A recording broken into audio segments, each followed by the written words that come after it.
सभी को जय हिंद। आई होप आप सभी अच्छे होंगे और आप सभी की तैयारी चल रही होगी। आज जो हम बात करेंगे सीआरपीएफ टेक्निकल टेस्टमैन के रिजल्ट के संदर्भ में, फिजिकल के संदर्भ में एवं टेली टेस्ट के संदर्भ में। वीडियो में आगे बढ़ने से पहले आप सभी कैंडिडेट से अनुरोध है, निवेदन है, गुजारिश है, ऐसे अभ्यर्थी जो चैनल पर नए हैं प्लीज चैनल को सब्सक्राइब कर सपोर्ट करिएगा। मुझे भी मोटिवेशन मिले कि मैं आपके लिए कुछ बेहतर कर रहा हूँ। चलिए वीडियो स्टार्ट करते हैं। प्राय मैं यूट्यूब पे देखता हूँ हर घंटे आपके रिजल्ट निकाले जा रहे हैं। कुछ लोगों द्वारा तो एक निश्चित तिथि बताई जा रही थी, निश्चित समय बताया जा रहा था, क्या रिजल्ट अभी तक आया? ऐसे में अभ्यर्थियों के मन में सिर्फ एक प्रश्न बन रहा है कि रिजल्ट कब आएगा। देखिए, रिजल्ट आने के बाद ही आपका फिजिकल कंडक्ट कराया जाएगा, फिर आपका टेस्ट कंडक्ट कराया जाएगा, फिर आपका डॉक्यूमेंट वेरिफिकेशन होगा, फिर आपका मेडिकल होगा। ऐसे में अभ्यर्थियों द्वारा लगातार यह प्रश्न बन रहा है कि एक्चुअल में रिजल्ट कब आएगा। देखिए, आपको यह पता होना चाहिए कि आपकी यह वैकेंसी मिशन मोड के तहत चल रही है। अगर मिशन बोर्ड में चल रही है तो आपको पता होना चाहिए कि आपके प्रशिक्षण का शेड्यूल भी आ चुका है। मई में आपका प्रशिक्षण शेड्यूल आ चुका है, लेकिन वो ऑफिशियल नहीं है। मैं आपको फिर से बता रहा हूं, समय के अनुसार प्रशिक्षण शेड्यूल में परिवर्तन हो जाता है। लेकिन अगर मई माह में आपका प्रशिक्षण शेड्यूल आया है तो यह इससे स्पष्ट परिलक्षित होता है कि अब आपको ज्यादा समय नहीं मिलने वाला। जो लोग आज बता रहे थे कि आज रिजल्ट आएगा, आज कोई संभावना नहीं कि आपका आज रिजल्ट आए। मैं आपको स्पष्ट बता दे रहा हूं कि दिसंबर माह के लास्ट वीक तक आपको थोड़ा सा पेशेंस रखना होगा। अगर आपने इतना इंतजार किया है तो आपको पेशेंस रखना चाहिए। दिसंबर माह के लास्ट वीक तक आपका रिजल्ट डिक्लेयर कर दिया जाएगा और दिसंबर माह के लास्ट वीक तक अगर आपका रिजल्ट आ रहा है तो देखिए विभाग द्वारा क्या कार्रवाइयां होती है मैं आपको अवगत करा रहा हूं। रिजल्ट आने से पहले एक कमेटी का गठन किया जाता है। कमेटी जब अपनी रिपोर्ट देती है नोडल अधिकारी को, नोडल अधिकारी अपना रिपोर्ट देता है उच्चाधिकारियों को।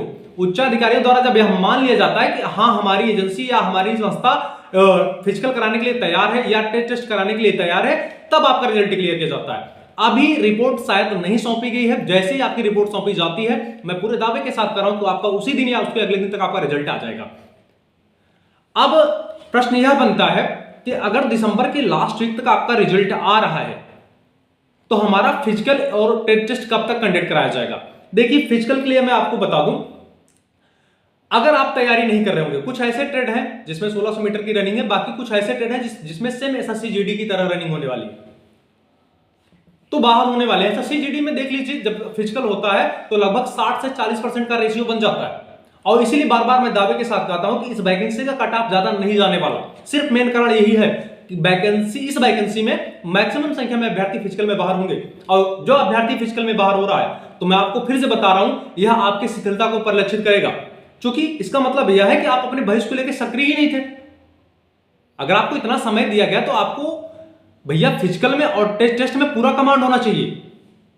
आपका टेस्ट सिर्फ 50 नंबर का है, जिसमें से 20 कम से न्यूनतम आपको 20 नंबर लाने हैं। सिर्फ क्वालिफाइंग है, इसका आपका फाइनल मेरिट पे कोई नंबर नहीं जुड़ेगा, सिर्फ इसमें आपको पास करना है। आपने जिस ट्रेड के लिए ऑनलाइन आवेदन किया है उस ट्रेड पे आपका पूरा कमांड होना चाहिए। और हमने एक एक ट्रेड का अलग अलग वीडियो बनाया है।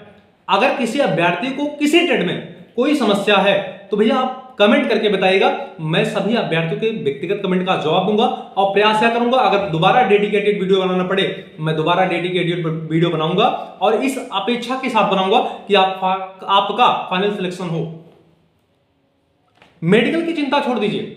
मेडिकल की चिंता इसलिए छोड़ दीजिए, अगर आप हमसे जुड़े हुए हैं तो यह मेरा नैतिक दायित्व बनता है, चाहे बड़ा भाई समझिए चाहे छोटा भाई समझिए, कि जो मेरा व्यक्तिगत अनुभव रहा है मैं आपको प्रेजेंट ऑफ माइंड जो आपकी जो होनी चाहिए मेडिकल के दौरान, जो मेरा टिप्स है ट्रिक्स है, या मैंने आपसे यह भी कहा है कि अगर एक दो अभ्यर्थी ऐसे होंगे जिनको कोई जेन्युइन समस्या होगी या फाइनेंशियल प्रॉब्लम होगी तो मैं उनका उचित इलाज भी करा सकता हूं। लेकिन ऐसे अभ्यर्थी सिर्फ एक दो हो सकते हैं। आप भी हमारा लेवल समझते हैं, इसलिए बता रहा हूं कि समर्पित भावना से इस वैकेंसी में लग जाइए। एक बात और बता दूं, कभी भी जो अभ्यर्थी प्रतियोगी परीक्षा की तैयारी करता है एक वैकेंसी को आधार बना के नहीं बैठना चाहिए। ऐसे हमने कई बार देखा है कि अभ्यर्थी धोखा खा जाते हैं। मैं ईश्वर से प्रार्थना करता हूं कि आप सभी अभ्यर्थियों का सिलेक्शन हो, आप सभी अभ्यर्थी फिजिकल क्लियर करें, आप सभी अभ्यर्थी टेस्ट क्लियर करें, आप सभी अभ्यर्थी मेडिकल को क्लियर करें, आप सभी अभ्यर्थी प्रशिक्षण पे जाएं।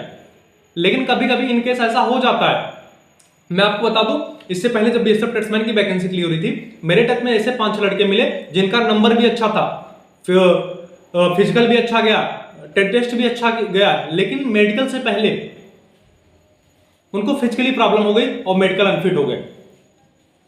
तो इसलिए ईश्वर से प्रार्थना करता हूं, आप सभी से गुजारिश भी करूंगा कि अगर आप डिफेंस विभाग में अपनी सेवा देना चाहते हैं तो आपको मेडिकली फिट रहना होगा।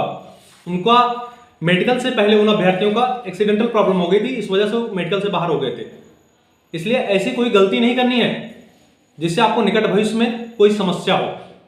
कट ऑफ वाला डाउट हमने सभी अभ्यर्थियों को क्लियर किया है, व्यक्तिगत सभी अभ्यर्थियों के कमेंट का जवाब दिया है कि you have a good chance या आप सेफ हैं। जो अभ्यर्थी अनुमानित कट ऑफ के दायरे में नहीं आए थे उनको हमने स्पष्ट बता दिया था, भैया आप अन्य प्रतियोगी परीक्षाओं की भी तैयारी करते रहिए। इसके अतिरिक्त अगर आपके मन में कोई प्रश्न बन रहा है इस वैकेंसी को लेके तो आप नो डाउट कमेंट करके बताइएगा। ऐसे अभ्यर्थी देखिए, रिजल्ट वाला डाउट क्लियर कर दिया कि दिसंबर के लास्ट तक प्रबल संभावना आपका रिजल्ट डिक्लेयर कर दिया जाए और जनवरी माह में ही आपका फिजिकल कंडक्ट कराया जाएगा और टेस्ट भी, क्योंकि आपका मेडिकल भी होना है। मेडिकल में अगर अभ्यर्थी बाहर होते तो उनका रीमेडिकल होता है, आरएमई भी होना है। अगर मई माह में आपका प्रशिक्षण स्टार्ट हो रहा है तो मई से पहले अर्थात अप्रैल महीने तक आपका जो डॉक्यूमेंट वेरिफिकेशन है, जो कैरेक्टर वेरिफिकेशन है, विभाग पूरी कार्रवाई कर लेता है। मैं आपको आज हम बात करेंगे एसएससी जीडी के बेस्ट बुक के बारे में जो चक्षु प्रकाशन की है। यह बुक आपके सिलेबस के अनुसार नवीनतम पाठ्यक्रम एवं पैटर्न पर आधारित है तथा अगर हम बेस्ट प्रैक्टिस सेट की बात करें तो आपके लिए चक्षु प्रकाशन की प्रैक्टिस सेट बेस्ट रहेगी। इस प्रैक्टिस सेट में टोटल 20 सेट दिए गए हैं तथा 11 सॉलिड पेपर दिए गए हैं। अगर आप इस बुक को ऑनलाइन लेना चाहते हैं तो वीडियो के डिस्क्रिप्शन में लिंक दिया गया है तथा अगर इस बुक को आप ऑफलाइन लेना चाहते हैं तो आपके स्थानीय बाजार में भी उपलब्ध है। बता दूं, ऐसे अभ्यर्थी जिनके ऊपर मुकदमा कोई लंबित होगा या प्रचलित होगा तो भैया विभाग क्या करता है कि आपके संबंधित जनपद को एक पत्राचार करता है आपके शपथ पत्र के अनुसार। जो आप शपथ पत्र देते हैं, शपथ पत्र के मिलान के लिए आपके संबंधित जनपद को पत्राचार होता है और आपके संबंधित जनपद से वह डॉक्यूमेंट आपके संबंधित थाने पे आता है। संबंधित थाने से क्या होता है कि हिस्ट्री शीट तैयार की जाती है। अगर आपके ऊपर कोई मुकदमा पंजीकृत या लंबित होगा और अगर आपने एफिडेविट में छुपा लिया तो भैया नौकरी से तो बाहर जाएंगे और 420 का मुकदमा अलग लिखा जाएगा, क्योंकि साक्ष्य को छुपाना बहुत बड़ा अपराध माना जाता है। आप एफिडेविट देते हैं, शपथ पत्र देते हैं, इसलिए ऐसा कोई अनावश्यक कार्य नहीं करना है। किसी अभ्यर्थी के ऊपर कोई मुकदमा लंबित या प्रचलित चल रहा है भैया तो अभी आपके पास समय है, सुलह समझौता करा लीजिए। और अगर आपको लगता है कि निकट भविष्य में ज्वाइनिंग के समय आपके पड़ोसियों से या किसी से ऐसी समस्या होने वाली है तो भैया थोड़ी दिन के लिए थोड़ी दूरी बना लीजिए, ठीक है। ऐसे अभ्यर्थी जो सीआरपीएफ ट्रेड्समैन के एग्जाम में प्रतिभाग किए थे और अभी टेलीग्राम चैनल को नहीं ज्वाइन किए हैं तो भैया टेलीग्राम चैनल का लिंक डिस्क्रिप्शन में दिया गया है, आप सभी अभ्यर्थी ज्वाइन हो जाइए, क्योंकि उस टेलीग्राम चैनल में लगभग सीआरपीएफ ट्रेड्समैन के 5 से 7 हजार अभ्यर्थी हैं।